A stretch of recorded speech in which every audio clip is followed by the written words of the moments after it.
Some call them freaks, others champions. Is the lifestyle worth it to look like this? These are 10 bodybuilders who went way too fucking far. You'd say things are getting pretty serious. Let's start this list off with a bang, and I mean literally.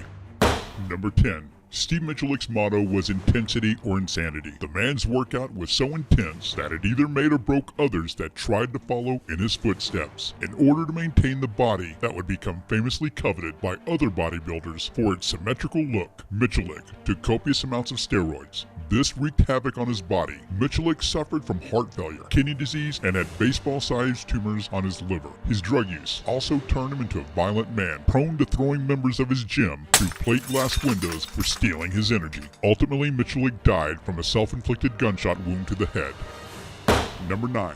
Greg Plitt was your typical example of an All-American. He was a fitness model and an actor, doing commercials for Old Spice body wash and Under Armour. The former Army Ranger even starred in his own show, Workout, for Bravo Television. The 37-year-old man died in Burbank, California, while filming an energy drink commercial where he was hit by a train he was trying to outrace while proving how well the energy drink worked. The whole incident was caught on the camera the film crew had mounted inside the cab of the engine. Number 8. Early one morning at a Gold's Gym in Latham, New York, 32-year-old bodybuilder Chad Brothers was using an elliptical machine, something SD has never been on.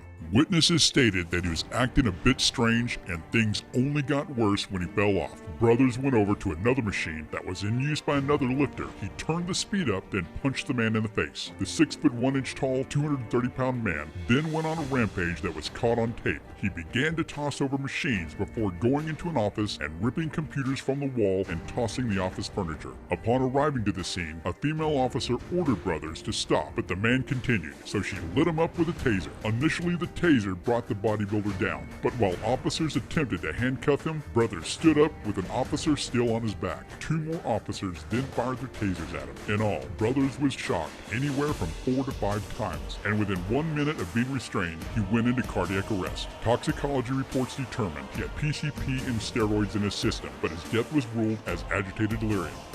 Number 7. Known as a chemical machine because of his frequent use of steroids and other drugs, Gordon Kimbrough went on to develop a physique worthy of a Michelangelo sculpture. Kimbrough and his 27-year-old girlfriend, Christy Ramsey, were widely known throughout the fitness world because the pair had several bodybuilding awards. But friends wondered after years of punishing his body with steroids if it had changed Kimbrough's personality. When after returning from a competition, Kimbrough came home and strangled his girlfriend to death. Ultimately, Kimbrough was sentenced to 27 years to life for the murder. Was it the effect of roid rage or just plain old jealousy that led to the downfall of this man? During the punishment phase of the trial, Kimbrough's brother referred to him as a loving brother and a loving and caring soul. You know, the kind of loving and caring soul that strangles people to death.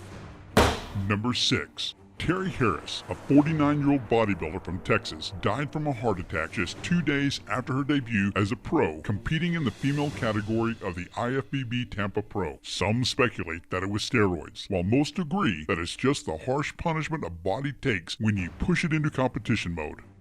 Number 5. Denise Rutkowski had a very brief career in bodybuilding. She placed second in the Mrs. Olympia competition in 1993. The native Texan moved to California to train at the world-famous Gold's Gym in Venice Beach. Looking like your typical blonde California beach bunny at first, she went on to win the California State Championship. But then her heavy use of steroids started to have a very noticeable effect. She began to look more and more like a man. And after 20 years of drugs and hard living, this is what she looked like when arrested for evading arrest. Come at me, bro.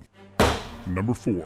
The side effects of steroids can include aggression, excess body hair, and he look like a man syndrome. He look like a man. 28-year-old Candace Armstrong states that it wasn't her intention to become so masculine, but admits she's stuck and will most likely continue steroid use because, as she stated in an interview, "I'd lose all the muscles, but I wouldn't lose all the masculine qualities like the facial hair and the deep voice." She is currently performing in a drag act.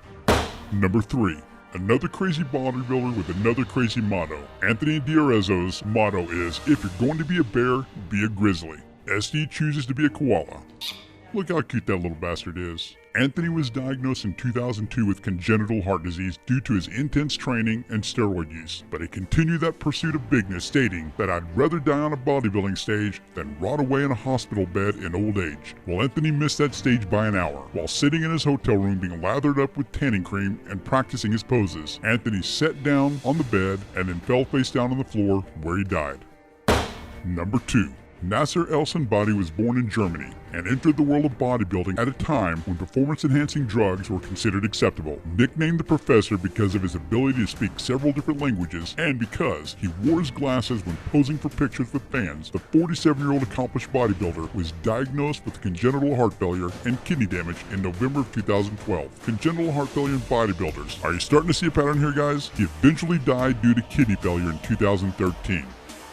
And now the number 1 bodybuilder who went way too fucking far. But first, click that subscribe button right there. Romario dos Santos Elvis wanted to look like the Incredible Hulk, but instead of getting himself a huge dose of gamma rays, he turned to a side enhancement oil known as synthol. It's a combination of oils, lidocaine, and alcohol. Within a few short years, his arms grew into a massive 25 inches, and he went from this to this. While he wasn't the Incredible Hulk, he still did his fair share of scaring little kids away, which caused him to become depressed and suicidal. Ultimately, the synthol solidified like rocks in his arms, causing kidney failure, and doctors told him he'd have to have both his arms amputated. But lucky for Alves, doctors found they could surgically remove the synthol rocks. Alves still longs a train and says that the temptation to use synthol is still there.